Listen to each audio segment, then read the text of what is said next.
और इसके बाद हम घर वापस लौट आए। शॉन अपने फ़ोन में कार्ला और अपनी फ़ोटो देखकर रो रहा था, क्योंकि कार्ला के जाने के बाद वो पूरी तरह टूट चुका था। अब वो अपने प्यार को दोबारा पाने के लिए बेकरार था। तभी अचानक एलियन सर की बात उसे याद आई। उन्होंने कहा था कि हम बाकी भेड़ियों को तो मार सकते हैं, पर जब तक दानिश नहीं मरेगा तब तक सॉल्मन क्रीक से भेड़ियों का आतंक खत्म नहीं होगा। और ये जो पूजा हम करने वाले हैं उससे वो बस थोड़ी देर के लिए कमजोर पड़ जाएगा, पर इससे वो मरेगा नहीं, क्योंकि ये भविष्यवाणी हुई थी कि भेड़ियों के राजा को सिर्फ उसके जन्मदिन पर तालिस्मान की ताकत से ही खत्म किया जा सकता है। और हाँ, एक और जरूरी बात जो मैं तुम्हें बहुत दिनों से बताना चाहता था कि जिस दिन सिया और अमन मेरे पास दानिश की सच्चाई बताने आए थे, उस दिन अमन में से मुझे एक अजीब सी नेगेटिव एनर्जी का एहसास हुआ। मुझे अमन पर शक है कि वो भी एक शैतान है, और शायद पेनीवाइज ने अमन की बॉडी को पोजेस कर लिया है, क्योंकि उसकी नेगेटिव ऑरा हूबहू पेनीवाइज की जैसी थी। हाँ, अब अमन ही पेनीवाइज है। इसके बाद शॉन ने सिया को कॉल किया,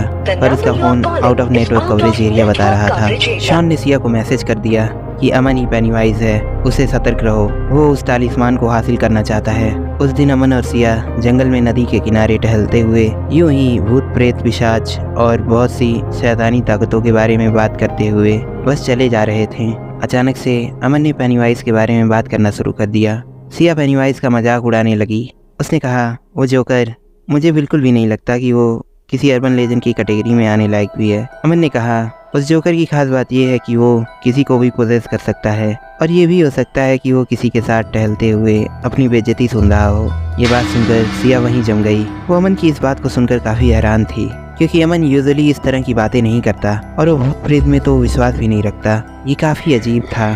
तभी मैं वहाँ आ पहुँचा। मैं पेनीवाइज के घटिया प्लान को अच्छे से जान चुका था, और देखते ही देखते मैं उस पर टूट पड़ा। बस तभी सिया ने अपने तालिस्मान की शक्ति का प्रयोग कर दिया, जिससे मुझे एक जोर का झटका लगा। झटका इतना तेज था कि मैं कुछ दूर जा गिरा, और इसी के साथ मेरा और मेरे प्यार का अंत हो गया।